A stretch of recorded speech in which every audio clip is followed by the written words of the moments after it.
Hello, and a very warm welcome to the inaugural episode of our brand new podcast series, Education with AI, a show dedicated to exploring how artificial intelligence is revolutionising the way we learn, we teach, and we prepare for the future.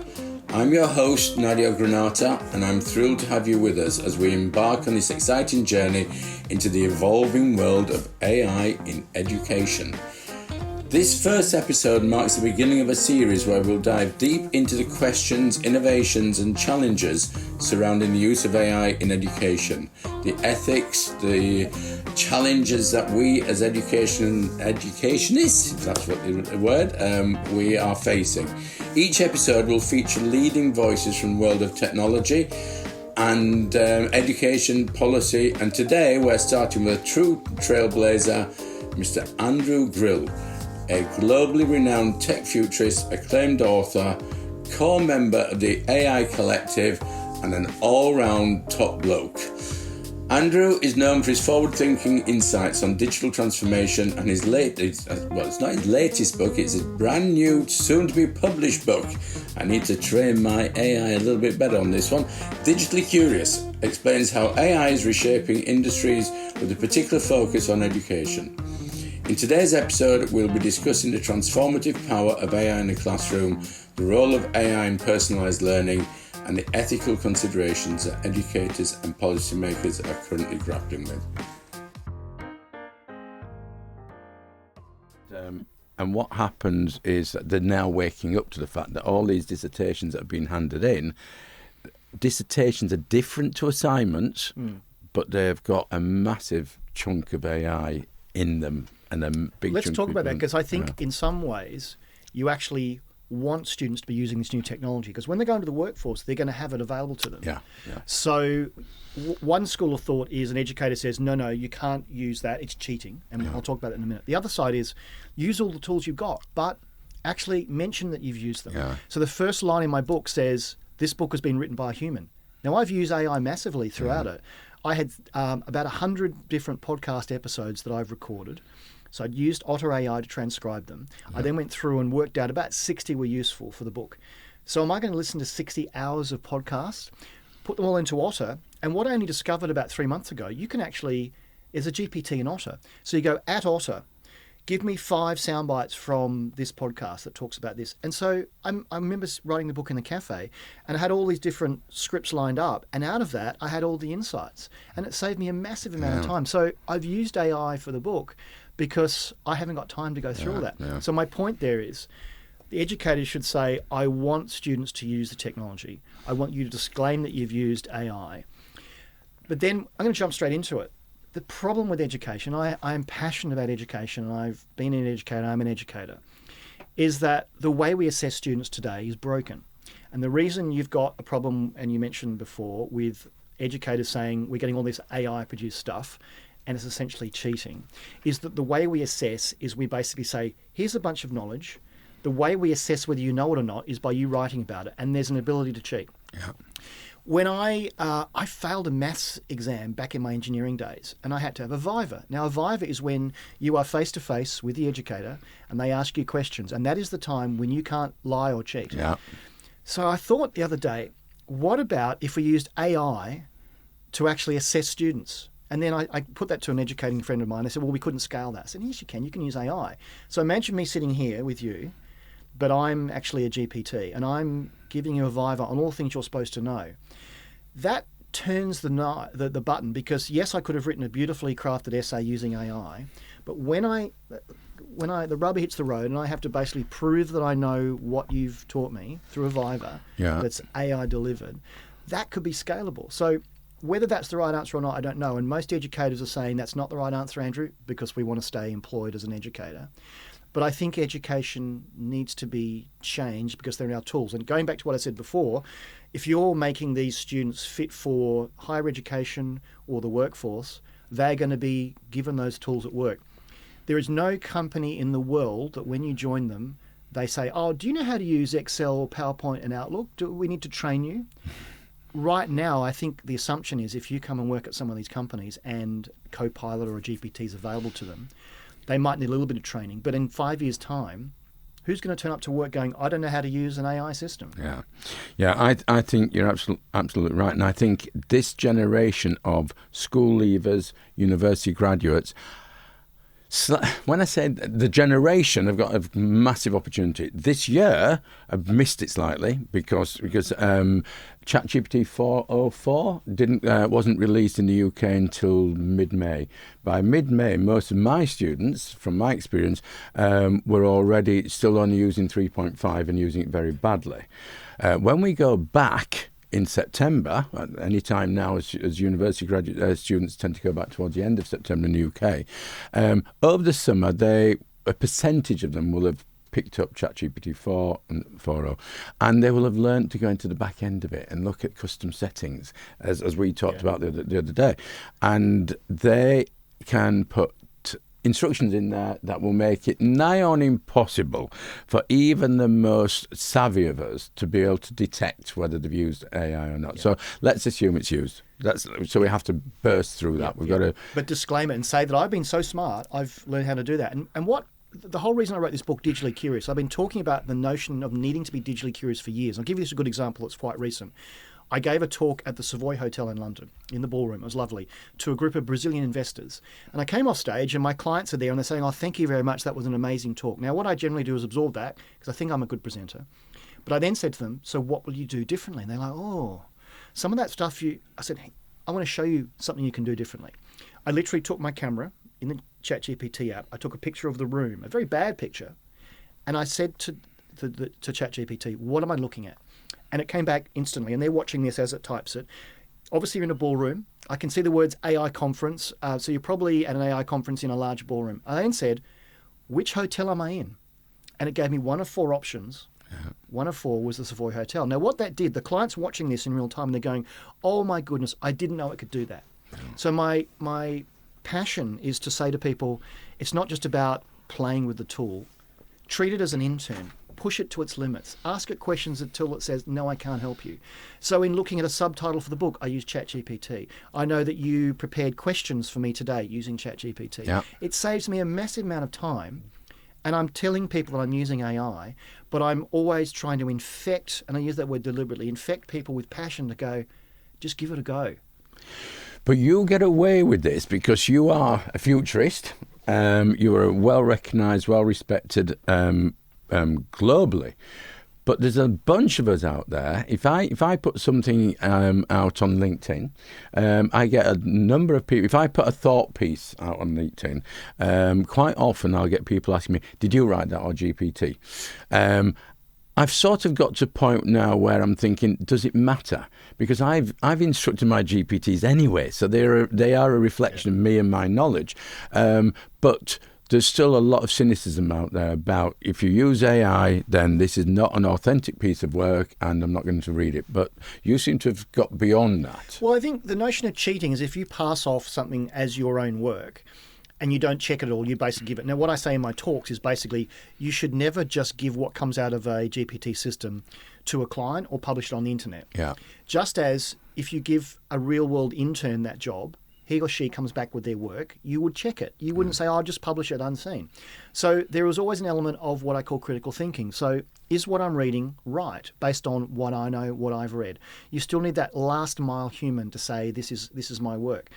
I don't think it's wrong at all because I use a dictionary. I use Grammarly to correct my grammar. I make spelling mistakes. And so I'm using all the tools at my disposal to be as smart as I can. You remind me, when I didn't go to university till I was in my 30s, late 30s. I left home and school on my 16th birthday, which is not the smartest way of going about things. And with 3 children, 2 businesses, I went to night class, Huddersfield University, and I got my master's in marketing. And the very first essay I handed in, I got a C-. And the lecturer, when we were doing the feedback sessions, he said, Nadia, I said, why is it, C-? I was quite generous with that, actually, wow. Nadia. I said, it's not a particularly good piece of work. And he said, what happened? He said, you attend every class, you've got all the tech. I mean, I'm was passionate. I was like a sponge, as you can imagine. It had been pent up in me for years. And I said, well, I sort of went down this track. We were all getting into the internet. It was, when was it, 1999 or something? It was. And I got too much information, and I went down this rabbit hole. Anyway, his advice to me was, he said, well, why didn't you come and see me? I said, well, that's cheating. You set an assignment. Coming to see you is like asking you to tell me the answer. He said, no, you got it all wrong. He said, at university, he said, we are a resource. I'm a resource as a teacher. The library is a resource. The internet is a resource, etc. And I bring that into 2024, and I believe that that AI, ChatGPT, Claude, whichever you prefer, is a resource. Yeah. And as a student, it'd be a bit nuts not to use every resource available to them. I think people are scared about AI. So I get this all the time. Andrew, you seem quite positive about it. I was on BBC Radio last week, and the presenter had heard about, this is interesting, a bit of a rabbit hole. The presenter had heard that M&S were using AI to provide fashion choices. It's not new. And so they got a fashion expert on, and the fashion expert actually scared the presenter. He said, oh, well, they collect all your data and they build a profile of you. And so he went, okay, and 10 o'clock in the morning, I got a call from a producer. Can you come on at 12:45 and talk about this? Yeah. And I dissected and I said, well, this is not new. This is data scraping and basically this is not new, that building profiles on you. What AI will do, though, when I did my marketing degree, we talked about the power of one day having one-to-one marketing. Now, we know at the moment it's not possible because you buy things in personas, and so you're in probably a different persona to me, and when they want to sell things to you, they bid on a keyword and you see the ad. What we know now with generative AI is in real time, as the email's going out, the copy, the photographs, the tone could be absolutely matched to you if you give away some first-party data. It then means that you're getting more personalized advertising or content, and I think that's a positive. But a lot of people are scared by it. And so to your point there, is it cheating? I don't think it is, because let's say you give the work to a physical intern and that intern gives it back to you and then you give it to the client. Is that cheating? You saying, I use my team of people that I pay a lot of money to give me the best possible answer to delight the client. Yeah. It's not cheating. But I think you need to be open to say, I've used all the tools at my disposal. I haven't handwritten a letter. I've used Microsoft Word and I printed on a laser printer. That's not cheating. We need to get beyond this notion of cheating. And I think the good thing about how efficient AI is now, or ChatGPT, when I talk about AI, I default to ChatGPT. So do you default to ChatGPT? No, I'm deliberate, and I'm not disagreeing with you, but I think the problem is, okay, let's go back. November 30th, 2022 was a watershed for both of us in the room here, because finally everyone in the world could touch an AI system. Yeah. I've been talking about AI for so long, and the problem was to show someone an AI model, to lift the cover up, I'd have to have a COBOL program and an audience, a business audience, they haven't got time to wait for that. But now I do a show of hands in my talk. Who's played with ChatGPT? Most hands go up. Yeah. I then say, leave your hand up if you use it every day. Most hands go down. Yeah. The great thing is people have touched a GPT model, most probably ChatGPT. The problem, though, is that's not AI. In fact, AI, I do this in my talk, AI is so broad. It's got machine learning, deep learning, there's artificial general intelligence. I think it's a nice nomenclature. If you search on the internet, you say you're going to Google something, you could use Bing, you could use Yahoo, but Google is easier. So yes. I'm not disagreeing that that's a great way to summarize it. But in a way, if everyone sees that AI is ChatGPT, at least that's the portal into understanding the power of AI. Because they can touch it and play with it. Yeah. My 87-year-old father in Adelaide, they've actually pre-ordered the book. They've seen it. They've printed it out and bound it, which was beautiful. So they've actually played with it. So yeah, we're using ChatGPT for the newsletter that I run.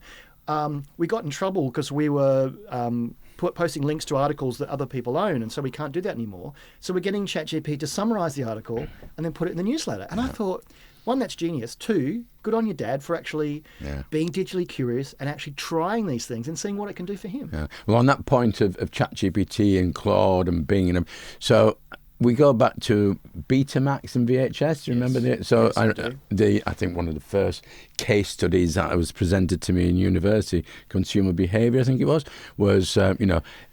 Betamax was well known to be a better product. It was. But VHS was better at marketing itself, and that seems to be a similar case with ChatGPT. Now, I'm going to I built a GPT for this. Of course you have. What GPT haven't you built? And it was number 179, I think. I can't remember now. And so I've said, I've got Andrew Grill coming in. Here's a copy of his book because he kindly have given me a PDF of the book, and said, help me to quiz him. Help him. So I'm going to put it to some. So these are AI generated questions. These are AI generated questions on the back of a GPT that's got my CV in it. It's got my chapters that I've written for books, etc., etc. So it's got my influence in it, and it's also got your book as an upload, if you like. So. Let's just go through some of these questions here because I think that they're pretty good. So first of all, and I set it off. I said to it, look, these are the sort of questions I want to ask. I want quick fire, bing, bing. Yep. So government intervention, good or bad? Now, let me just start this. We've just got off a call with my ex-MP for Huddersfield, and we're talking to him about introductions to an APPG for government about education, what have you. So it's a bit of a loaded question, but if you look on the BBC Breakfast this morning, if you look at TV on a regular basis, look at Question Time, probably tonight, is it, or whenever it's on, there will be references, no doubt, about education. And the new government in the UK, I'm talking specifically, but this is global as well, should governments be so involved in our education? Is that a good thing or a bad thing? Asking about education or AI and education or AI? Oh, start with education and then it falls into AI. Let me ask this in a slightly different way. Answer it. So 10, 11, 15 years ago, social media came onto the scene. I was one of the first users of Twitter and those sort of things, and we started playing with it. And we now know that there are some bad things that happen. It's impacted youth concentration, and there are issues around mental health and those sort of things. About a year after ChatGPT launched, there was an AI Safety Summit at Bletchley Park. Yes. So my point there is, it only took 12 months for the government to go, whoa, this has the opportunity to go the wrong way, and we need to have some oversight on it, or at least say that we do. If we'd done that with social media a year in, we probably wouldn't have the same issues because we would have gone, we think there are some negative issues, we need to regulate that. Now, what I've seen more recently, and it's in the book, the EU AI Act has been ratified. Yeah. Why it's interesting, it took more than 4 years for all the member states to agree on it. In that period of time, ChatGPT came along and they had to look at that. There is now a blueprint. A lot of countries around the world are going, well, let's actually look what the EU negotiated, because it basically says if there's a higher risk, there should be more regulation, which I agree with. So if I answer your question about education, looking back, I wish we'd actually done the same thing around social media. It would not have been as dangerous as it can be now if treated incorrectly, and the spread of misinformation, all that sort of stuff. So I think there should be some oversight. Should government regulate it so that every query is no? But I think they should care about it, and they do. What they're going to do and what the new government's going to do here in the UK will be interesting. Yeah. Will they look at what the EU have done? And initially, probably 12 months ago under the previous government, they said, we'll have an innovation-first approach. And then as the models got smarter and smarter, they went, oh, hang on. The challenge is, though, and there are not people, not my view, that AI is going to become sentient and rule the world. I think we have a role in that, because guess what? Humans program the machines. Now, what I say on stage quite strongly is that because you've got human beings training these models, you need to have diversity in the teams that train the model. Yeah. Famously, what OpenAI did before they launched ChatGPT 3.5, they went onto Upwork, which is a freelancer website. They found 40 people with a diverse background, and they got them set to work on the model. They basically had them ask a range of far-out questions to do with religion and politics and all those sort of things, and had the GPT fire things back at them. They wanted to see with a diverse audience, did they have the guardrails? Now, you'll argue they didn't get it all right, but what they did is they made sure they had a diverse group of humans that were training the model. So that's important. And when I say that to companies, they go, oh, we hadn't thought about that. All our programmers are of similar demographics. So if they're training the model, and famously years ago, it was either Google or HP that programmed a model that identified humans, but it didn't identify humans of colour because they weren't trained, because they weren't humans of colour to do that. Yeah. So long-winded answer to your quick-fire question, yes, because we've seen what happened when they don't regulate technology. You've turned me around there. Oh, good. So thank you for that, because I think government intervention. I think government sticks its nose into too much stuff, slows things down and things like that. But let's have digitally curious members of Parliament. They should all get my book. Yes. Well, actually, yes, that's a big yes. Okay, so we're going to say it's a good thing, and it needs to be managed and improved. Going back to this scrutiny about AI and about bias and things like this. I mean, how much do we scrutinize pharmaceutical? I mean, pharmacy was invented in the 1800s, whatever, with white middle-aged men in white coats. You need diversity in every process to make sure that you are responding to the community you're selling to. Yes, but and AI seems to have got it in the neck for that, and it's taking it for everything else in society. I often say to people, AI may have some bias in it, but that's reflective of what's going on in society. But it doesn't have prejudice, and I can tell you now, I've been in many a boardroom, and there's a lot of prejudice in that boardroom, and I'd much rather be in front of an AI GPT than a prejudiced boardroom making decisions in that sense. Anyway, that's a whole other podcast. We know that we have to do it at least another podcast, so leave that one out there. So next one, teaching or learning. What comes first? So in terms of AI, if we're going to bring AI into education, do you think that the powers that be, whoever it's going to be, if it's a university acting on its own, or if it's a government acting for a country, should the focus be on bringing AI into the teaching part of learning of education, or should it be tailored towards the learning and the learner? See, I think at the moment the learners, the students, are far ahead of the educators, because generally they're younger and they are more curious. Yeah. I talk about, it's ironic, this glass of water has the words two tribes on it. Let me just riff on that for a second. I think in every organisation, every community, there are two tribes. There are the born digital. The first toy was a smartphone. They live and breathe this stuff. They're playing with it all the time. Then there's the going digital. And generally, I present to a lot of going digital people, and they self-identify, we're not quite sure about this. The two tribes actually need each other.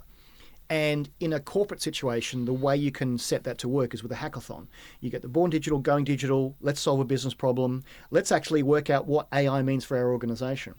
And in that example, the born digital are way ahead of the going digital. And so I think if you superimpose that, you've got the students who are the born digital and the going digital, the educators. The smart educators, and I'm going to call out one of them, Dr. Lynn Gribble, who is one of my long-term friends in Australia. She works at the University of New South Wales, and this is her area of specialty.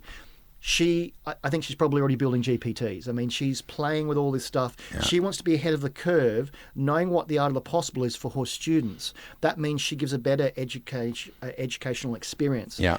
But I think we should assume that the learners are already at this level. Yes. And the teaching has to come up to this level as well, within an environment where you have to bulk educate. You can't have one-on-one. Yeah. And I wonder in 10 years' time what education will look like when you've got all these AI systems. And I mentioned before about the Viva. Well, what's going to happen there? So you talk about bulk educate. I talk about hyper-personalization, hyper-segmentation. That's where AI will work. Yeah. Because the way I learn will be the different way that you learn. Yes. The subject matter and the understanding of physics, chemistry, electronics is the same. But how I learn is different to how you learn. And that means I could have that one-on-one. It may take the pressure off the educators because they design the course. Then the AI goes, well, Nadia needs it delivered in this way. Andrew needs it delivered in this way. The way we assess it may be different also, because I might be really good at practical experiments, whereas you might be better at writing about it. We both have the same level of knowledge, but it's a different way of assessing it. I think AI is going to be huge for education, but you need someone now who goes, I get this. I could go on for ages about this. I talk about AI, about education traditionally, since man was born, or whatever the phrase is, was linear. So my 4-year-old self was, let's put it arguably, half as educated as my 8-year-old, which was half as educated as when I was 16. And that worked because that meant that when I was at prep school, whatever it was, infant school, then junior school, and then senior school, my learning was tailored towards my progression in age, and so was the rest of the class. But imagine the 5-year-old who was a whippersnapper doing, I'll give you an example, Terry Tao, who now has a masterclass series. He's probably 30 or 40. He's a brilliant mathematician, probably won Nobel Prizes. He was in my first year maths engineering class at Flinders University, and he was 8 or 9 years old, and I was 20. And we're like, this kid is a genius, and he is a genius. Yeah. But he was, you know what he was doing? The lecturer's doing this on the chalkboard, and he goes, oh, excuse me, that's wrong. Yeah. And like, how does this 9-year-old know that? So that's an example of someone who is breaking the mold because they're so early in their development. Now, and he's. Is there a theory about red pebbles or something and white ones or something? We're very good at managing the white, but if you're a red, if you're either a slow learner, let's say, or if you're particularly advanced, the education system doesn't cater particularly well for you. But I think that I haven't yet found anybody, and I don't think I can articulate it well enough yet, to describe how linear education we've got away with it. So far, university comes after college, which comes after school, and it makes sense. But that's not going to make sense anymore. It doesn't matter what your age is. What's going to make more sense is what your capability is. And as you say, I mean, I was in a restaurant the other week with my family. My little granddaughter's 3, and we're waiting for ice cream, and I think she got a spider on a T-shirt or something, and I said, "Oh, let me see if I can draw this spider." So on the back of a napkin, I drew this. I'm rubbish at drawing, by the way. And I said, "What's it missing?" She said, "Oh, Grandad, it's missing a belly button. It's got a jewel in its belly button. It's got eyelashes. It's got curly hair." So she gave me about 5 or 6 things. So I said, as you said earlier, took my phone out, took a photograph of the napkin, put it into, I've created one called My Meme Maker and Storyteller, put it into there. I said, can you make me a short story for my 3-year-old granddaughter called Bobby? And it knows a bit about Bobby, and it's beautiful little story. Can you now create an image for this story? And can you now create a little movie for this story? Now, that child, by the time that child is 7, 8, 9, 10, if she's growing up with that sort of capability, why wouldn't she? I mean, once she'll you've be learned creating something, stories for her younger brother. I hear this a lot. My friend Rob from PwC actually got onto BBC Radio because he had created a story on ChatGPT for his daughter to put her to sleep. So if you're a parent out there watching or listening to this, but here's the thing, I'm sure someone has just gone, I didn't know it could do that. Yeah. Wow, that saved a whole lot of time. And that explosion, I know when ChatGPT came out in November 2022, I mean, it was a bit of a shocker, because as a marketing consultant with over 10,000 graduates around the world that I've taught, I thought we might all lose our jobs. I can write a marketing plan in a fraction of the time that I used to. Therefore, I can't charge as much. But you know what? I can do a lot more of them. So I sort of turned around in the end. I'm thinking, okay, this is a positive, not a negative. But I think there's going to be a lot of people out there that now, for me, the one thing that message we should get across is the ability to write something, take a photograph, and then make sense of it through ChatGPT. Because for somebody like me whose attention span is not brilliant, whose drawing and writing is not very good, I could take a photograph of a blackboard. Now, my teacher used to write history. Ask me anything about history, I know nothing, because all we got was 2 hours of a teacher writing on a blackboard. What if that happened to me now? I'd take a photograph of it. I'd be getting A's all the time if I was back at university, because I would be using all the tools to accelerate my learning and understand that. So, if I had my time again, I would have been probably a more digitally. A better student. Right, let's get back to some of these questions. So teaching or learning, what comes first? So both have to happen at the same time. Yeah, but it's a different audience. We've got to speed up on the teachers. Yeah. They've got to come to the party. Yeah. And they've got to be less cynical about it. And I think we've got to stop accusing our students of cheating. That is not fair. They're smart. They're using all the tools available to them. Yeah, I agree. Traditional learning in classroom, is it still relevant? Should we change that classroom? For me, I don't have an answer yet, because the way we educate today, the way we put people in a room, the way we charge for that has been there for a long time. And also, I think the notion of people that are tenured. I mean, what's the reason for them to change what they're doing if they've got a guaranteed career path? Yeah. I think what we will see springing up, though, is accredited universities that do it differently. I liken this to the challenger banks. So all the big banks in the UK, everywhere else, they have legacy systems, both processes and technology. A challenger bank like a Monzo or an N26 or a Revolut comes along with a brand new tech stack, and they can do different things. And if you're in the UK and you're aware of the Monzo brand, they have a very fluorescent pink card. Yes. So when someone presents that to pay for something, it almost is flagging, I'm a bit different. I've not gone with the high street, I've gone with someone different. I think what we'll see popping up are challenger universities that don't have to spend a lot of money because they can use tools to educate. Yeah. They do all that. They'll be accredited because they have the same authority Output. and level of standing. And they'll be faster. Maybe we'll learn faster. So this might be radical, and my educator friends will probably hate me for it, but I think we'll see some challenger universities that will use different techniques and different educators. Yeah. When I did my engineering degree, those who are engineers will know that we have a thing called first principles. We are taught the basics. And so when something is broken, you go back to first principles. If all of a sudden this light that's in front of me stopped working, the first thing I would do would trace the cable back to the power point to go, is it plugged in? And often people say, just turn it on and off again. The IT Crowd is a comedy show in the UK. It's famous for that. Why is that? Sometimes the way to solve it, because you then power down and you refresh all the capacitors and it boots up again.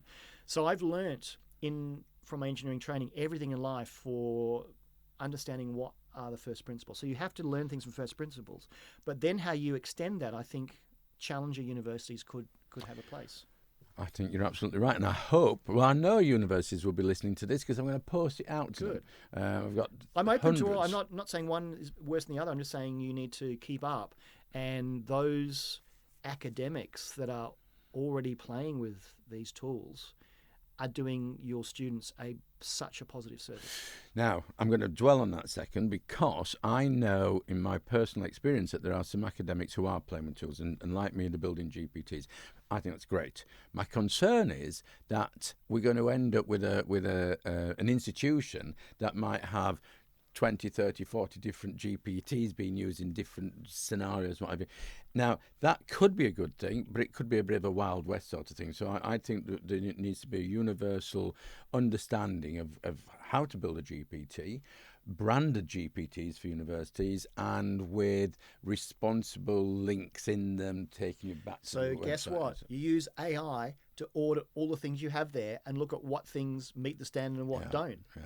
Use the tools available to you. It's doable, isn't it? I know some couple of guys I'm working with, some professors, they've developed a sprint mechanism, and I'll be interviewing them in here shortly, and the book is called Cycles by Brian Cassidy. I'll send you a copy of that.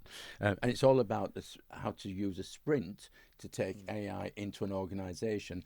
Predominantly universities is our primary target, because it takes a bit of thinking about. Any new technology needs some hand-holding. Coding, should it be mandatory? No, because as you know, a GPT can do the coding.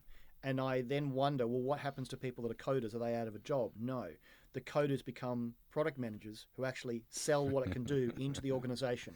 So you then have to change your skills. So if the coding can be done, and well, I think coding should be taught, first principles, but given it can be done by a machine, it's going to get better and better and better until it'll rival the humans.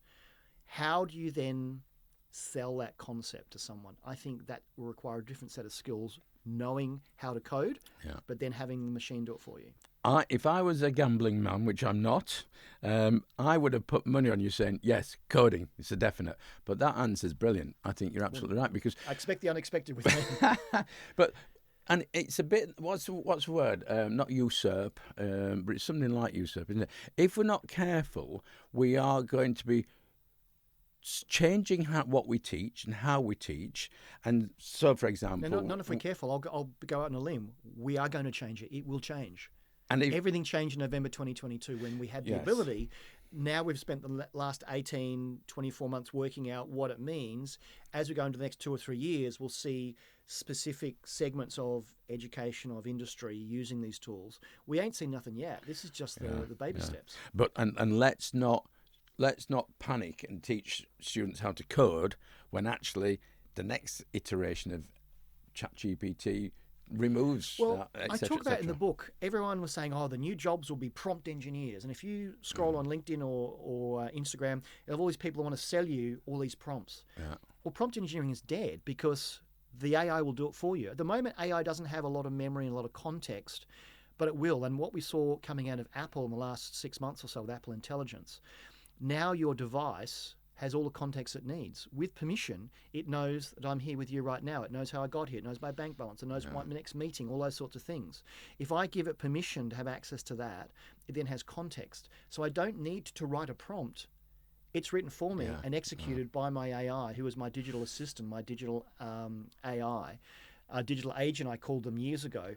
I think we're not far away from having a digital agent, and Apple Intelligence and others will help that actually preempts that and does the prompt for me. So kids, don't be a prompt engineer, because it'll be usurped by the AI very soon. And I can show you how to build GPTs in.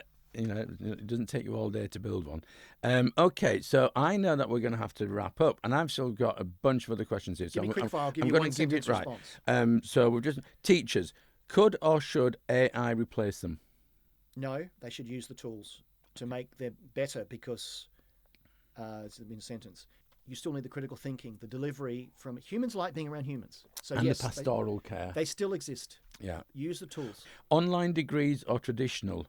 These challenge universities will all be online, and I'll have in my phone, I will have the accreditation that I can then upload onto LinkedIn or show an employer. The whole notion of self-sovereign identity, which I cover in the book, will have that accreditation in a digital format. STEM or arts? Why can't we have both? Okay. I am a STEM baby. I learned STEM. I have a creative streak. I went from engineering into marketing and business development and creating podcasts. Why can't we have both? What did you say? You're a STEM baby? STEM baby, yeah. I see a T-shirt coming on for that. Stuart Honey and myself are writing an album using AI to write ours. And I write a lot of poetry, so we're converting. But I see a new song come out, STEM Baby. Yeah. You can do I'm a STEM baby. You can be the lead singer on that one. Hyper-personalized learning versus, is it realistic or not? Yes, so we touched on this earlier, so it is realistic. That's it's coming, isn't it? Yep. Okay, so that's good. Influence tech company, right? Should we enable tech companies to influence education, and if so, should it be more or less than it is at the moment? That's a broad question. Let's answer that quickly. Tech companies, we should reduce the reliance on them. Again, back to self-sovereign identity. The reason that Facebook and Google are so powerful is they trade off our data, and there's no value exchange. When we get to the point where governments and companies and individuals can own their own data, like talked about this accreditation that I have in my wallet, they won't be as powerful, and they won't control what's happening. We'll control it, but it'll require technology and acceptance of me owning more of my own data, and companies ascribing a value to that. I could talk for hours on that. Wow, that's a massive subject. There's a whole chapter in the book on that. Marie Wallace from Accenture was one of the main people that I interviewed for that part, and she explains it very well. She talks about the Spotify of data. You only rent the track you want on Spotify. You don't give all your data away. Whereas with self-sovereign identity, all I give is a token to say that, yes, I'm of drinking age or I've worked at IBM. Right. So, I can't even get my tongue around some of that. Job ready. Is education preparing our kids for the workplace? They're giving them the basics. Let me give you a quick example. I'm a member of Speakers for Schools, Robert Peston's charity that goes out and puts people like me in front of fourth formers and sixth formers and gives them things that they should do. And I've done a lot of this. And one of the schools actually invited me to come back for their Teachers Away Day. They said, what you said to the students was amazing. Can you tell all the teachers? And I said, here's what you need to do. You need to make your students work ready. And I've actually had a discussion on stage with some educators and also some employers about this. Work ready means that have you actually put them in an environment where there's a disagreement in a meeting? I gave this example. I worked with someone once where they disagreed with me in front of a client. And I didn't say anything at the time. And when we were in the taxi away from the meeting, I said, can I just pull you aside and can I give you some feedback on the meeting? And you shouldn't really disagree with your boss in front of a... And they said, I didn't know that. And no one's ever taught me that. Now, that was obvious to me. So I think some of it is the basics, but can you run a meeting? Presentation skills. I love being in front of people. Not everyone enjoys that. But you're going to have an opportunity to sell something in front of a small group, a tutorial group, or a client wanting to buy your product. So those sort of skills are important. And I said that to these teachers, and they went, yeah, we should probably once a month do mock interviews or mock meetings, because these millennials, they disagree, or there's some tension in a meeting. They don't know how to handle it. Even small talk. When I started my career in business development, I'd gone from an engineer working on soldering irons, and I'm in a meeting about a big, huge fibre optic project in Australia. How much small talk do you do before you get down to business? Yeah. If they've had that at school before they go to university or the workforce, they know what to do. They know how to behave. AI can't teach you that. Educators can. Interesting. Well, I'm starting again at Roehampton in a couple of weeks' time, and I'm going to be doing much more, put the desks away, sit around in circles, chat. But in a scenario, you're going to find yourself in a year's time. How would you handle that? I want you to go through that now in a safe space, so that when you've exposed to that in the real world, you know how to handle build resilience into the personality. Critical thinking. So we've got to wrap up now. I've asked you nothing about your background and your expertise. So anybody listening to this show, I think they're going to know about you already. And with the book launching, Google Digitally Curious. You'll find my background. You'll find the book. You'll find the whole notion of why I think it's important that people are digitally curious. And the reason I wrote the book was I've been talking about it so much. I had all access to hundreds of people I've interviewed, and I want to put that on and in the book. What I found, though, first-time author, when I'm talking about things, I'm always referring back to the book. Not that I want to sell it, but it's like, I know that stuff, and I've spoken to someone who knows that stuff, and now it's in the one place. Yeah. And so you thankfully have helped me create a GPT. So once you publish a book, the moment I hit send on the manuscript to my publisher, Wiley, he was out of date, especially around AI. Yeah. So we met and we said, why don't we create a GPT? So the book has been loaded into the GPT, and as things change, as ChatGPT launches ChatGPT 5 and those sort of things, the GPT will be updated. So you actually can go to the book. Inside the back cover is a QR code. You can scan that, and it will take you to the GPT and then say, well, this is what's happened since it's published, which means it prolongs the life of the book. And when we talked about this, we said, surely someone else in the world is doing this. No one's come forward to say, yeah, I'm doing that already. So I'm using the technology I'm talking about in the book to not just sell the book, but to give it a life beyond the page. And I'm so proud and privileged to be working with you on that. And I look forward to that. We know there are limitations with GPTs. We know that there's new incarnations to come as well. So if we've made a start. Yes. And we've tried something until the machine says no. Yeah. And just by putting the PDF in there, you can actually ask her, what are the key highlights of the book? Yeah. It reminded me of things I'd forgotten I'd written about. And how can you apply this in this scenario? Last one, I think. You mentioned Google, right? I'm going to do one quick fire. Google or Perplexity? I've now moved to Perplexity. Yes, that's my go-to for search. It's brilliant. I've got the Pro version. Pro version is absolutely awesome. So you haven't got the Perplexity pages yet, though, have you? Yes. Got the lot. Oh, so you can build pages. Man, I need to. Right. I've got the Pro version. If you're a LinkedIn paid member, they give you a year's free. It's actually only £200 anyway. It's quite inexpensive. Okay. Yeah, Perplexity's brilliant. Right, fantastic. Don't tell anyone yet because it's a game changer. I think that's a wrap. I think you've talked about the book, so we know that's coming out on the 25th. Well, by the time you hear this, it'll be in shops. Digitally Curious from Wiley. Buy it from Amazon or where great books are sold. I think that needs to go from blue to red to yellow to green. I see 4 more copies of that book coming out in the next 4 years. That's the speed at which we're moving at. Thank you, Andrew. It's been an absolute delight. We've got more on here to talk about than I started off with, which is good. So thank you, and all the very best for the book launch. Thanks, Nadia. Thanks very much.